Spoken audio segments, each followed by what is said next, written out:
Hello दोस्तों, आप सबका स्वागत है एक बार फिर से एस्ट्रो गुरु चैनल पर। आप सभी के लिए नवरात्रि स्पेशल में आज 5वां वीडियो यानी देवी स्कंद माता के लिए वीडियो लेकर के आ गया हूं। आज की रीडिंग का विषय है देवी स्कंद माता का आपके लिए आशीर्वाद, उनकी ब्लेसिंग्स आपके लिए क्या हैं, सजेशंस क्या हैं, टैरो इस पर क्या कहते हैं, यही आज कवर करूंगा। आज की रीडिंग के लिए 2 पाइल्स को बनाया गया है जिनके सिंबॉलिक्स आपकी स्क्रीन के ऊपर अब एक साथ दिखाए जा रहे हैं। पाइल नंबर 1 कलश और पाइल नंबर 2 नारियल। 2 सिंबॉलिक्स आपके सामने आपकी स्क्रीन पर एक साथ, दोनों में से जो आपको अच्छा लगे, पसंद आए, एक फीलिंग या एक वाइब जैसा आपको दे, उसे पाइल मान लीजिए। अकॉर्डिंगली आज की रीडिंग को देखिए, यह आपके साथ रेजोनेट करेगी। अगर आप पाइल सिंबॉलिक से चूज नहीं कर पा रहे, कंफ्यूजन हो रही है, तो आप पाइल के नंबर से भी चूज कर सकते हैं। 1, 2 में से कोई भी चूज करिए, वो भी आपके साथ रेजोनेट कर जाएगी।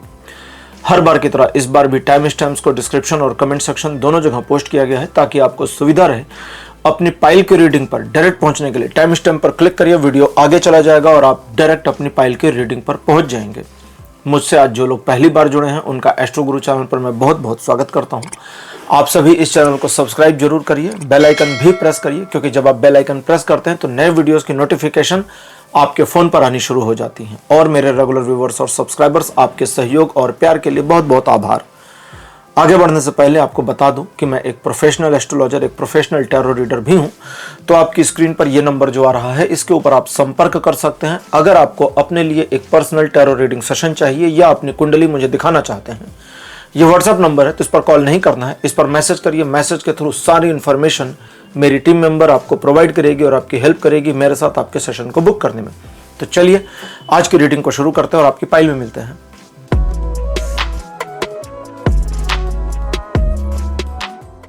हेलो पाइल नंबर 1, आप सबका स्वागत है। आपकी रीडिंग में आपने कलश को चुना था, मेरे बगल में उसकी फोटो लगा दी गई है। चलिए आज की रीडिंग शुरू करते हैं और देखते हैं कि देवी स्कंद माता का आपके लिए क्या आशीर्वाद है, ब्लेसिंग्स क्या हैं, क्या कहते हैं टैरो इसके बारे में, और आपके लिए सजेशंस वगैरह क्या हैं, आपको क्या करना और क्या नहीं करना चाहिए, यही हम कवर करेंगे। पहला कार्ड आपके लिए अपीयर हुआ है 3 ऑफ सोर्ड्स। सेकंड पोजीशन पर आपके लिए जो कार्ड अपीयर हुआ है यह है 3 ऑफ पेंटिकल्स। कार्ड नंबर 3 आपके लिए है night of pentacles. Fourth position पर आपके लिए द मून। और अंतिम कार्ड आपके लिए जो है यह है 7 ऑफ कप्स। देवी स्कंद माता, ठीक है, कुमार कार्तिकेय की माता है ये। देवी के पंचम स्वरूप का एक अर्थ यह है कि वे कुमार कार्तिकेय की माता हैं, और एक अर्थ यह है कि वे ही जन्म देती हैं सभी को, यानी वे जगत जननी स्वरूप में यहां आ जाती हैं, ठीक है। शैलपुत्री के रूप में एक प्रकार से वे कन्या रूप में हैं, ब्रह्मचारिणी के रूप में अब पिता के घर से निकल चुकी हैं। देवी चंद्रघंटा के रूप में उन्होंने अपने आप को एक तपस्या में संलग्न किया और अपने ऑरा को, अपने तेज को बढ़ाना शुरू किया। जब देवी कूष्मांडा के रूप में आती हैं तो कूष्मांडा का मतलब एक कद्दू जैसा होता है। दैट मीन्स देवी का जब कूष्मांडा स्वरूप है तो उसका मतलब ब्रह्मांड को स्वयं में समेटे हुए हैं। और स्कंद माता के रूप में अब वे जननी बन गई हैं, ठीक है। तो कूष्मांडा से जननी तक का जो सफर है वो यही एक तरह का सिंबलिज्म है। तो यहां 2 चीजें परिलक्षित होती हैं। अब आपके बारे में देवी कूष्मांडा, देखिए आपके जीवन में ऐसा दिखता है कि मल्टीपल एरियाज में आप जीवन के झंझावातों से घिरे हैं। मल्टीपल एरियाज में, जैसे धोखा मिला, प्यार में धोखा मिला, दिल टूटना। अब ये जो दिल टूटना बोला ना, ये स्पेसिफिक केवल प्यार का मामला नहीं है, मित्रता में भी दिल टूट गया, परिजनों से भी दिल टूट गया, छोटी मोटी उम्मीद लगाई जिनसे, उनसे भी दिल टूट गया, तो ये उस तरह का है। धन के मामले में किए गए प्रयासों में मिलती सफलता और मिलती असफलता दोनों एक साथ।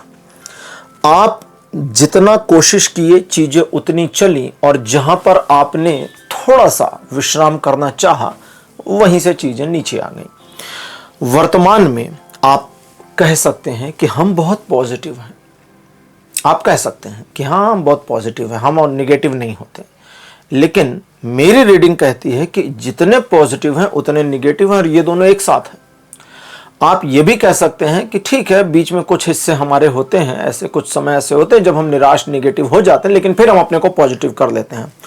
तो ये स्विच करने वाला जो सिनेरियोज है ये कंटिन्यूअस दिख रहा है। भविष्य के प्रति देवी का जो आपके लिए एक सिंपल सा मैसेज है वो ये है कि हम भविष्य की बात नहीं करते। देवी चाहती हैं कि हम भविष्य की बात ना करके सबसे पहले आपके पास्ट और वर्तमान की बात करें। पुराने मामलों में जो असफलता वगैरह आपको रही, उसके पीछे का सबसे बड़ा कारण यह था कि आपके पास सही लक्ष्य नहीं था, सही टारगेट नहीं था, अथवा अगर सही टारगेट था तो एक आसान सा टारगेट था। यही चीज भविष्य के लिए देवी चाहती हैं कि आप टारगेट्स को आसान ना रखें, लेकिन अगर वो टारगेट आसानी से प्राप्त हो जाए तो वहां पर रुक ना जाए। अब इसको आसान भाषा में समझें। कैसे समझाऊं? मान लीजिए किसी का टारगेट है कि भाई हमें 80% नंबर लाने हैं। ठीक है, ठीक है, 80% नंबर से ज्यादा आ जाए, आपकी मेहनत सफलता ले आवे और आप 85, 90, 95 पर पहुंच जाएं, तो देवी चाहती है कि फिर यहां मत रुको, अभी और की संभावना है, बढ़े चलो, बढ़े चलो, बढ़े चलो। ठीक। लेकिन अगर आपको लगता है कि भाई ये 80% का टारगेट मेरा ज्यादा है यार, हम तो इतना काबिल है ही नहीं स्टूडेंट में। ठीक, कई बार होता है ना, लोग निराश होते हैं कि अरे यार हमारी पढ़ाई लिखाई, हमारी तो मोटी बुद्धि, हमें तो समझ में नहीं आता, हम तो 60 भी नहीं ला सकते, 80 तो बहुत दूर चला गया टारगेट। तो देवी चाहते हैं कि वो डिफिकल्ट टारगेट को बनाओ और उसे अचीव करने की कोशिश करो, क्योंकि तुम्हारे मामलों में ये अचीवेबल रहेगा। करिए इसको। दूसरा, वे कहती हैं कि अगर तुम अपने मन की नकारात्मकता को जरा साक्षी भाव से देखो तो ये नकारात्मकता एडॉप्ट की हुई है, तुम्हारे द्वारा खींची गई है, जबकि मैं तो सकारात्मकता प्रेषित कर रही हूं जो तुम्हें मिल रही। आप सिनेरियोज में अपने मन को जानबूझ के नेगेटिव कर रहे हैं, कॉन्सिक्वेंसेस बना रहे हैं। आपका मन, ये उस तरह का मामला हुआ ना, जैसे एक बार मैं किसी वीडियो में मैंने सुनाया था, एक जोक था, एक चुटकुला था कि एक लड़का था, उसको मार्केट जाना था, तो उसने सोचा मेरा दोस्त है राजू, उसकी साइकिल ले लेते हैं। पीछे वाली, मतलब घर से बगल वाली गली में रहता है। घर से निकला, 100 कदम की दूरी पर राजू का घर। अब वो जा रहा है, रास्ते में सोच रहा है यार राजू ना नाटक ही करता है। लड़का दिमाग में सोच रहा है कि राजू नाटक करता है, अभी बोलेगा भाई मम्मी डांटेगी यार, मम्मी से पूछ लो। और उसकी मम्मी नाटक करने में इससे 20 गुना आगे। वो बोलेगी अरे तुम तो अच्छे बच्चे हो, लेकिन तुम राजू के पापा को नहीं जानते, मुझे और राजू दोनों को डांटेंगे, साइकिल नहीं दे सकते। सोचते सोचते 100 कदम पूरे राजू के घर के नीचे आ गया। राजू छज्जे पर से झांक रहा था। राजू ने उसे देखा, बोला हाय। उसने कहा राजू तू, तेरी साइकिल, तेरी मम्मी, तीनों गए भाड़ में, और घर वापस चला गया। अब राजू सोच रहा है कि मैंने, मम्मी ने, साइकिल ने किया क्या? तो देवी वही समझाना चाहते हैं कि तुम अपने दिमाग में नेगेटिव कॉन्सिक्वेंसेस बनाते हो जिसका वास्तविकता से सचमुच कोई लेना देना नहीं। जरा अपना पास्ट उठाकर देखो, जब जब तुम्हारे मन की नकारात्मकता ने तुम्हें पीछे खींचा, जब जब तुम्हारे मन की नकारात्मकता से तुमने कदम पीछे खींचा, आज वर्तमान में पीछे देख करके तुम कह सकते हो कि तुम्हारे वो निर्णय गलत थे। तो ध्यान दीजिए इस चीज को। वे आपके प्रति सकारात्मक हैं, वे आपको सकारात्मक रुझान में लेके चल रहे हैं। आप स्वयं को नकारात्मक करने पे तुले हैं, इस चीज से स्वयं को बचाइए। आज की ओरेकल डेक ले लेते हैं जो है गॉड्स एंड गॉडेस। ये एक देसी डेक है, यानी कि इसमें सब भारतीय यानी सनातन धर्म के देवी देवता हैं। तो देखते हैं क्या ओरेकल डेक बताती है। सबसे पहले भगवान विष्णु का वाराह अवतार श्री वाराह, सेकंड पोजीशन पर श्री बलराम। बलराम जी को भी भगवान विष्णु के एक प्रकार के अवतार के रूप में कभी कभी मान्यता मानी जाती है, लेकिन इनके बारे में ज्यादातर जो मान्यता है, कुछ लोगों का मानना है कि भगवान विष्णु का ही एक स्वरूप है, लेकिन अधिकतर में मान्यता यह है कि वे शेषनाग जी का अवतार हैं। और बलराम भगवान कृष्ण के बड़े भाई थे, तो उसके बारे में मान्यता यह है कि भगवान राम के समय में जब भगवान ने अवतार लिया था तो वे छोटे भैया बनकर आए थे, तो उनकी सारी बातें माननी पड़ती थी। तो जब वैकुंठ में चर्चा चल रही थी कि अब फिर से द्वापर में जाना है, 4 चतुर्युग बीत गए हैं, क्योंकि 24वें त्रेता में राम आए थे और 28वें द्वापर में कृष्ण। तो शेषनाग जी को बोला गया कि भाई आप फिर से भाई बनेंगे, तो बोले इस बार मैं पहले जाऊंगा, पहले मैं जाऊंगा, क्योंकि पहले जाऊंगा तो मैं बड़ा भाई बन जाऊंगा। तो भगवान ने कहा इसका लाभ, बोले पिछली बार आपने बहुत सारी बातें मेरी नहीं मानी और हमको बहुत तकलीफ हुई, इस बार हम बड़े भाई रहेंगे तो बड़े भाई होने के नाते हम जो आदेश दे देंगे आपको मानना पड़ेगा। तो उन्होंने कहा ठीक है इस बार आप ऐसा कर लीजिए। तो वे बलराम के रूप में आए थे। 3rd नंबर पर आपके लिए देव ऋषि बृहस्पति, जिन्हें हम देवगुरु भी कहते हैं। देव ऋषि, देवर्षि नारद भी देव ऋषि हैं और बृहस्पति जी भी देव ऋषि हैं। देवता, देव ऋषि का मतलब होता है वह देव जो ऋषि है। देवता एक श्रेणी है, तो देवता वो देवता जो ऋषि भी है। तो नारद जी भी देवता हैं लेकिन ऋषि हैं, तो देव ऋषि हैं।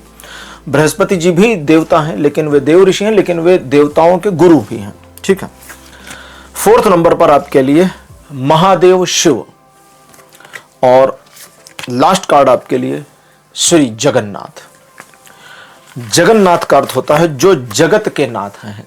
भगवान विष्णु का वह रूप, भगवान विष्णु ही मतलब एक तरीके से जगन्नाथ जो है भगवान विष्णु के नाम की पर्यायवाची जैसा हो जाता है कि जो जगत का पालन करते वे जगन्नाथ। आपके लिए अब ओरेकल डेक जो बताती है वो ये कहती है, सबसे पहली इंफॉर्मेशन, आप अपने मन की हलचल को जरा नियंत्रित करें, क्योंकि आप अपने जीवन के बीते हुए समय को उठाकर देखें तो आप कहेंगे कि हमने मन की हलचल को नियंत्रित करने में जो चूक करी, जो गलतियां करी, जो देरी करी, उसका ही खामियाजा उठाना पड़ा। मैं बलराम जी की बात कर रहा था। बलराम जी का कार्ड, बलराम जी कई सारे ऐसे उदाहरण महाभारत में आते हैं जहां वे भगवान श्री कृष्ण को कुछ करवाना चाहते हैं। जैसे वे बहन सुभद्रा का विवाह करवाना चाहते थे दुर्योधन से। अब भगवान कृष्ण को भी पता था कि भैया मेरी बहन तो मैं इस आदमी को दे नहीं सकता, लेकिन दुर्योधन उनका प्रिय शिष्य था बलराम जी का। बलराम जी लक्ष्मण के रूप में बड़े क्रोधी थे, लेकिन बलराम के रूप में बड़े भोले भाले से थे, बड़े भोले थे, बड़े प्यारे से थे। तो दुर्योधन ने उनको एक तरह के कहे प्रपंच जाल में फंसा दिया कि भाई उन्होंने वादा कर दिया, प्रॉमिस कर दिया कि हाँ इसी से करेंगे। तो भगवान कृष्ण जब राम के रूप में आए थे, भगवान विष्णु जब राम के रूप में आए थे तो मर्यादा पुरुषोत्तम थे। ठीक है, उनको हम मर्यादा पुरुषोत्तम का मतलब वह व्यक्ति जो मर्यादा को लांघेगा नहीं। एक मर्यादा उसने अपने लिए बना रखे, वो उसके आगे नहीं जाएगा। लेकिन जब कृष्ण के रूप में आए तो उन्होंने सारी मर्यादाएं तोड़ दी कि कोई मर्यादा ही नहीं है। जो सही है वो सही है, जो गलत है वो गलत है। और अगर सही करने के लिए गलत करना पड़े, सही को करने के हेतु अगर गलत करना पड़े तो वह गलत भी सही है, उन्होंने यह दिखाया था। तो सुभद्रा को कहा कि अर्जुन पूजा करने जाता है और तुम तो रथ चला ही लेती होगी। तो सुभद्रा भी उनकी बहन थी, वो समझ गई, बोले कि रथ तो चला लेती हूं और डोर अगर मेरे हाथ में रहेगी तो मैंने पार्थ को अपहरित कर लिया। और फिर खबर भी यही आई कि अर्जुन गए थे मंदिर और देवी सुभद्रा ने अर्जुन का किडनैप कर लिया। भगवान कृष्ण की लीला ऐसे कि अब बलराम जी कुछ कर भी नहीं सकते थे उसमें कि हमारी ही बहन लेकर भाग गई। तो फिर मना बना के वापस लाए और फिर अर्जुन से विवाह कर दिया गया सुभद्रा जी का। तो यहां बलराम जी का जो कार्ड हमें इंफॉर्मेशन देता है आपके बारे में, वो ये कहता है कि तुम जिस बात को सच मानना चाहते हो और जानते हो कि यह सच नहीं है, जरा इसके अंतर पर ध्यान दे दो, जरा इसके गैप्स में फोकस करो और उस चीज पर जमो, उस चीज पर जुटो जो सत्य है। क्योंकि भगवान बृहस्पति का जो कार्ड हमें इंफॉर्मेशन देता है वो ये, वे कहते हैं कि कभी कभी हमें अपनी कल्पना के क्षेत्र से बाहर निकलना होगा, क्योंकि हमारी कल्पनाएं एक ऐसा अहंकार बना देती हैं जिस अहंकार के तले हम स्वयं दब जाते हैं। वो अहंकार हमें अहंकार जैसा नहीं लगता। देव बृहस्पति थोड़ा क्रिटिकल चीज कह रहे हैं। वो कहते हैं कि हम कुछ ऐसा जीवन में करते हैं जो हम मानते हैं कि हमने सही किया, लेकिन वह सही करना भी तुम्हारा अहंकार बनाता है और उस अहंकार से तुम पोषित होकर अपने ही जीवन को नष्ट करते हो। एक उदाहरण से समझाऊंगा तो आसानी से समझ जाएंगे। देवगुरु बृहस्पति अपने पुत्र कुच से बात कर रहे थे। उनके बेटे का नाम कुच है। तो उनसे बात कर रहे थे और कुछ उनसे पूछ रहे थे कि पिताजी, अहंकार को यदि छोड़ दिया जाए तो सात्विकता और भगवत्ता को प्राप्त किया जा सकता है। तो भगवान बृहस्पति ने कहा कि पुत्र, अहंकार को छोड़ दो, यह है पहली सीढ़ी। लेकिन जब अहंकार को छोड़ दिया तो तुम जानते हो कि मैंने अपने अहंकार को छोड़ा। अब इस अहंकार को भी छोड़ो कि मैंने अहंकार छोड़ दिया, क्योंकि अहंकार छोड़ने का एक अहंकार बन जाता है कि यह हमने अहंकार छोड़ रखा है, यह भी अहंकार है, इसे भी छोड़ दो, इसे भी ड्रॉप कर दो। यानी अब गाना गाते मत फिरो कि मैं तो अहंकार से रहित हूं। दिख जाएगा, बताने की आवश्यकता नहीं है। जैसे मैं कहीं पर पढ़ रहा था, प्रवचन हो रहा था और एक महात्मा जी थे, वे क्रोध न करने पर प्रवचन दे रहे थे। एक कौतुक करने वाला, कौतुक मतलब मजे लेने वाला उत्साही व्यक्ति उनके पास पहुंचा, प्रणाम किया, बोला महात्मा आपका नाम क्या है? उन्होंने नाम बताया। थोड़ी देर उसने धर्म चर्चा करी, फिर पूछा महात्मा जी आपका नाम क्या था? फिर बताया, फिर धर्म चर्चा करी, फिर 1 मिनट बाद महात्मा जी आपका नाम क्या था? 8वीं बार नाम पूछा तो महात्मा गुस्सा हो गए, बोले समझ में नहीं आता तेरे मूर्ख को, ऐसा उद्दंडी पापी मूर्ख मेरे सामने आ गया, 7 मर्तबा तेरे को नाम बता चुका। उसने कहा महात्मा जी क्रोध कर रहे हैं आप, नाम ही तो पूछ रहे, कौन सा हम आपको लाठी मार रहे हैं? 8वीं बार भी बता देते मुस्कुरा के, जा ही क्या रहा था। तो महात्मा जी ज्ञानी थे, महात्मा जी को फिर आभास हुआ कि मैंने अपने क्रोध को दबाया है, क्रोध से मुक्त नहीं हुआ हूं, जो दबा है वो उभरेगा जरूर।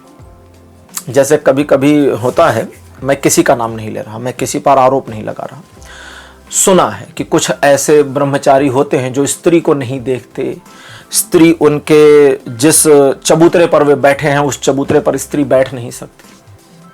ठीक है, स्त्री महात्मा है, साधु हैं, स्त्री उनके चरण नहीं छू सकती, स्त्री को छूना वर्जित कर रखा। 2 कौड़ी का ऐसा ब्रह्मचर्य जो एक स्त्री को देखने मात्र से टूट जाए, फिर ऐसे ब्रह्मचर्य की ऐसी की तैसी, फिर तो फायदा ही नहीं निकला कुछ। वो ब्रह्मचर्य को साधा नहीं है, वो दबाया है, वो नीचे दबा करके उसके ऊपर बैठ गए हैं और बैठने का अहंकार बन गया। तो अहंकार के अहंकार को छोड़ना, तो वे कहते हैं कि तुम अपने आप को जब जज करते हो और जस्टिफाई कर देते हो, और जब जस्टिफाई करके स्वयं को पुष्ट करते हो कि हां मैं सही कर रहा या कर रही हूं, तो इस अहंकार को कहते हैं गिरा दो। जब इस अहंकार को गिरा दोगे तो महादेव शिव का कार्ड जो हमें इंटरप्रिटेशन दे रहा है वो ये, वो कहते हैं कि अब सादगी और सत्यता और सात्विकता की प्राप्ति होगी, अब मन की हलचल समाप्त होगी। तो मन की हलचल से मन की हलचल के रुकने तक के सफर को अगर आप पूरा कर ले जाते हैं तो आपके ऊपर कृपा देवी की ऐसी बरसेगी जो आपके जीवन में न सिर्फ अचीवमेंट्स प्लूरल में अचीवमेंट्स, बल्कि अचीवमेंट्स को एक के बाद एक के बाद एक के बाद एक के बाद लाती चली जाएगी। लेकिन आपको ध्यान यह रखना है कि अपने लिए आसान टारगेट्स नहीं बनाने हैं, क्योंकि अगर आप आसान टारगेट बनाते हैं तो आप एक ऐसे कैजुअल मोड में चले जाएंगे जहां आप अपने आसान टारगेट को लेकर के आश्वस्त रहेंगे कि ये तो पूरा हो ही जाएगा, और फिर ये पूरा नहीं होगा। मेरे साथ हुआ था बहुत पहले, मैं जब यूपी में रहता था तो मेरे पड़ोस में एक दर्जी रहता था, दुकान थी उसकी, मैं उससे अपने कपड़े सिलवाता था। तो उससे पूछता भैया कब दोगे, नाप वाप लेने के बाद कहता अरे आप तो घर के आदमी हो, कभी भी दे देंगे। मेरे कपड़े मुझे महीने 1.5 महीने बाद मिलते थे क्योंकि उसकी मेंटेलिटी थी कि भैया का ही तो है, किसी भी रोज सिल देंगे। अब वो किसी भी रोज के चक्कर में महीना 1.5 महीना लगा रहता था। तो जब मुझे, मैं बुरा नहीं मानता था, ठीक है, उसका अपना प्रेम मेरे प्रति था, मेरा उसके प्रति था, लेकिन जब मुझे कभी कोई टाइमलाइन की जल्दी रहती थी तो मैं उससे कहता कि पर्ची वर्ची नहीं लेता था उससे, वो इतना प्रेम हमारा था कि मैं कोई लिखा पढ़ी नहीं करवाता था। लेकिन जब किसी स्पेसिफिक काम के लिए उसे कपड़ा देना होता तो मैं कहता भाई पर्ची बना के दे, उस पर डिलीवरी डेट लिख दे और ये पर्ची चाहिए अब। तो डिलीवरी डेट से 2 दिन 3 दिन पहले ही वो मुझे दे देता था। तो दैट मीन्स कि कभी कभी हमें अपने आप को अलग तरीके से व्यवस्थित करने की आवश्यकता भी होती है। इसे करिए और इसका लाभ उठाइए। देवी की कृपा आपके ऊपर लगातार बनी है।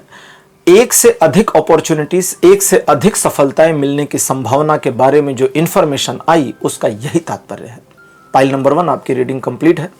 आज की रीडिंग आपको कैसी लगी, अपने एक्सपीरियंस, अपने अनुभव कमेंट सेक्शन में जरूर लिखिए। इस वीडियो को लाइक करिए, शेयर करिए और चैनल को सब्सक्राइब करना मत भूलिएगा। अगले वीडियो में आपसे फिर मिलूंगा। Bye bye.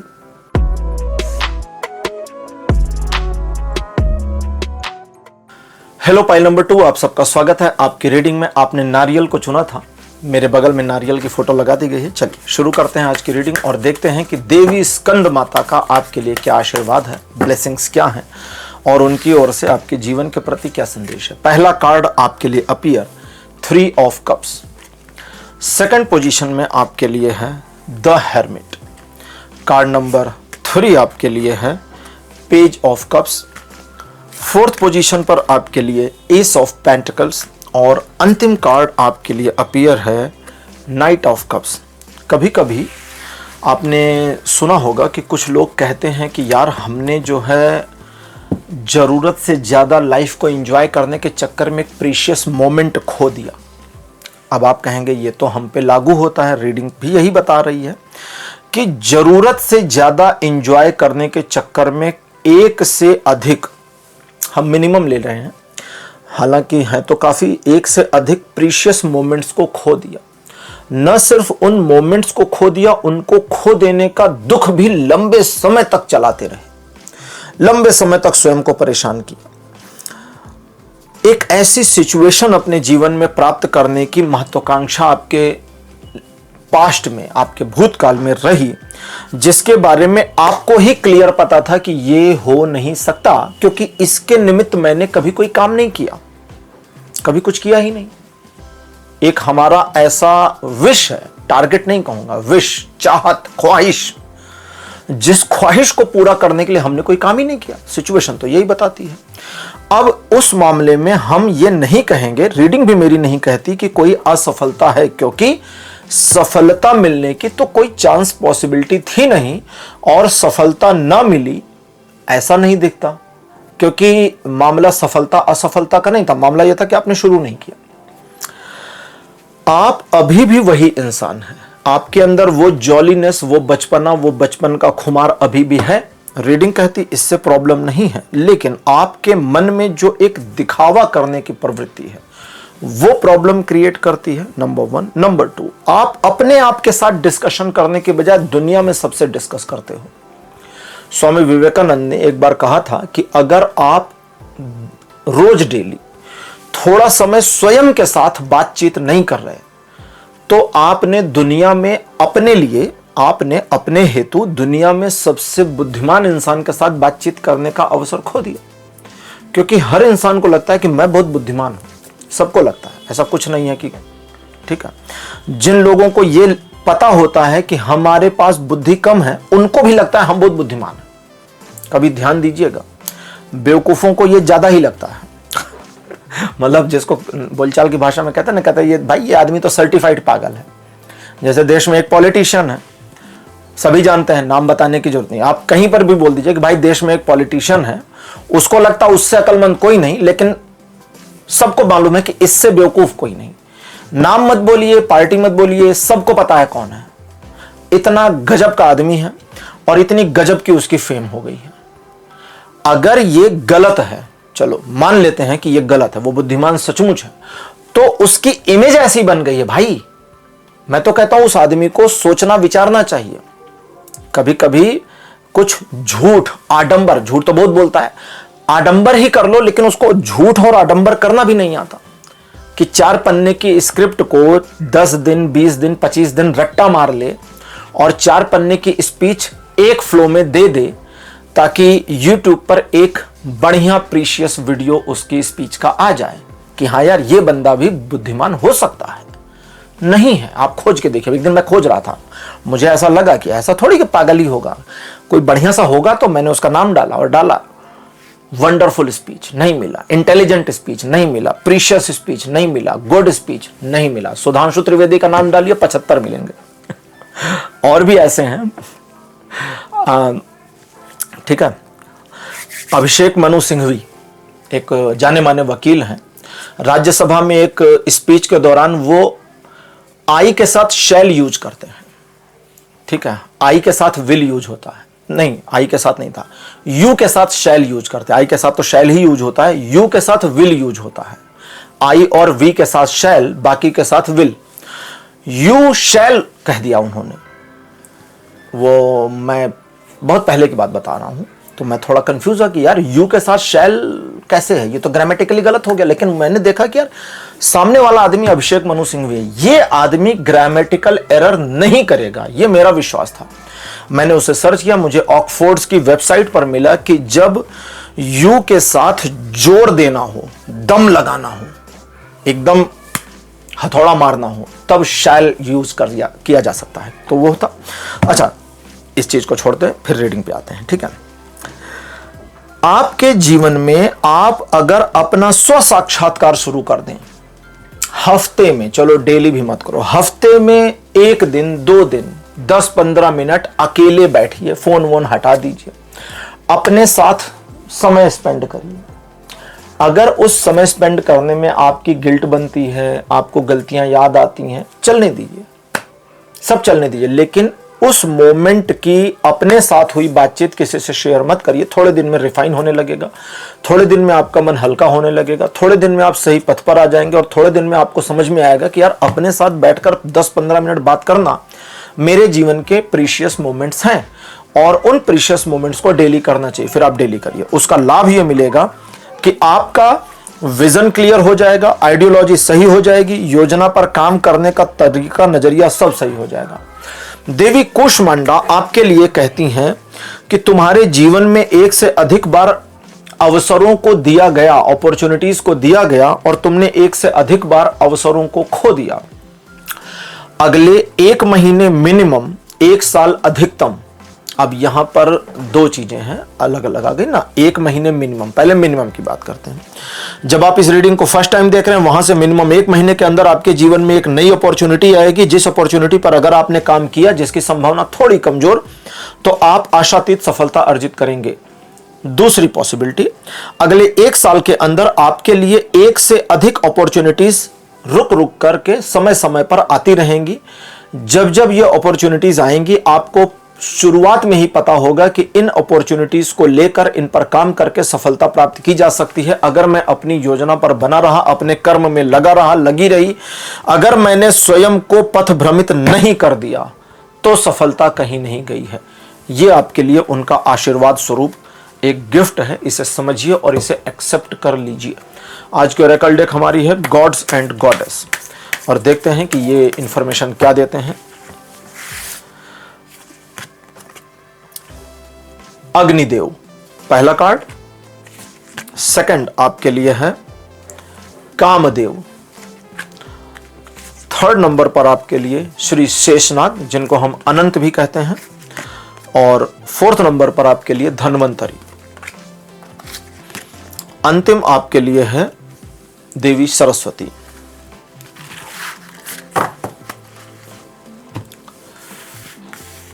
सबसे पहले शेषनाग जी, माता कद्रू के पुत्र, प्रथम पुत्र।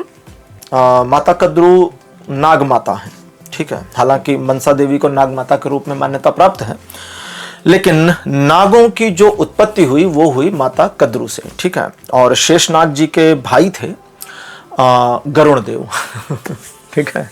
इनके एक और भाई हैं जो सूर्यदेव के सारथी बने, उन्हें अरुण कहते हैं, ठीक है। अरुण देव सूर्य के सारथी हैं। अरुण देव का प्रॉब्लम यह था कि उनका शरीर अर्ध विकसित था, ऊपर का शरीर विकसित था, नीचे का नहीं था, तो वे सूर्यदेव के सारथी बने। और गरुड़ देव पूरे विकसित थे, फिर वे भगवान, काफी सारी इश्यूज हुए, उन्होंने अमृत चुरा लिया देवताओं से, इंद्र से युद्ध भी कर लिया, भगवान विष्णु से भी युद्ध उनका हुआ था छोटा सा। फिर बाद में वे भगवान विष्णु के वाहन बन गए, सारथी नहीं वाहन बन गए। खैर, तो हम शेषनाग जी की बात कर रहे हैं। सबसे पहले श्री शेषनाग जी ये कहते हैं कि अपने थॉट्स को मल्टीपल करने की बजाय जरा सेंट्रलाइज करने पर काम कर लो, क्योंकि एक ही विषय पर मल्टीपल थॉट्स आपके विचारों को गड्ढमड्ढ कर देते हैं। जरा इस पर काम करना है। अग्निदेव का कार्ड और कामदेव का कार्ड। कामदेव का कार्ड हमें सबसे पहले इंफॉर्मेशन, जो मेन इंफॉर्मेशन आपके लिए वो ये है, ये कहते हैं कि तुम हमेशा हर बार अपने लालच की वजह से मारे गए, और तुमने जब जब लालच किया और लालच दिखाया, तब तब चीजें तुम्हारे प्रति हुई नकारात्मक। तो तो इस चीज में अपने लालच को अग्निदेव कहते हैं जला दो, नष्ट कर दो। नष्ट कर दो अपने उन सारे अवगुणों को जो तुम्हें मालूम है कि मेरे अवगुण हैं। जो नहीं मालूम उसको कैसे नष्ट करिएगा, तो उसको छोड़ दीजिए। जिन अब अवगुण कौन से नष्ट करने हैं और नष्ट कैसे होंगे इसे समझें। अवगुणों को नष्ट करने के लिए, यानी आपकी कुछ बैड हैबिट्स हैं जिनको आप हटाना चाहते हैं, तो उनको हटाने का, नष्ट करने का तरीका ये कहते हैं, अग्निदेव कहते हैं कामेच्छा से विपरीत बन जाओ, कामेच्छा से विपरीत हो जाओ। दैट मीन्स कि आप अपने उन बैड हैबिट्स से अगर सचमुच हटना चाहते हो तो उनकी ओर ध्यान देना बंद कर दो, उनसे छूटने की कोशिश मत करो। क्यों? क्योंकि कहते छूटने की कोशिश छूटने नहीं देती, लगाए रखती है। उस ओर ध्यान देना बंद कर दो। अगर आपकी एक हैबिट है, एक बुरा उदाहरण ले लेते हैं, अगर हैबिट है कि सिगरेट पीते हैं, स्मोकिंग करते हैं, तो अब छूटने का तरीका क्या है? लोग क्या कहेंगे? बोलेंगे धीरे धीरे कम कर दो, अचानक से कम कर दो, बहुत सारी चीजें। ये कहते हैं कि बस उस ओर ध्यान देना बंद कर दो, ध्यान ही मत दो, सिगरेट का डब्बा ही मत खरीदो, माचिस भी जेब में मत रखो, लाइटर भी मत रखो, ध्यान मत दो। कोई सिगरेट पी रहा है उसकी ओर से विमुख हो जाओ। आप मित्र से मिले, उसने सिगरेट निकाली, पी रहे, बोले हम जा रहे। क्यों? हमको याद आ गया हमारी बिल्ली पेड़ पर फंसी, उसको उतारने जा रहे हैं, निकल लो वहां से। Just ignore and complete ignore, तो आप उस अवगुण से बाहर आ जाओगे। धन्वंतरी जी और सरस्वती जी, धन्वंतरी जी कहते हैं कि तुम तुम्हारे भीतर छुपे अमृत तत्व को नहीं पहचानते, अमृत तत्व को नहीं पहचानते, नहीं पहचान पा रहे। तुम्हें क्या दिया है ऊपर वाले ने, तुम उसे पहचान नहीं पा रहे, और उसे पहचानने के लिए तुम्हें सिर्फ अपने आत्मज्ञान की जरूरत है। आत्मज्ञान कैसे मिलेगा? जब आप सेल्फ इंटरव्यू करेंगे, सेल्फ साक्षात्कार करेंगे।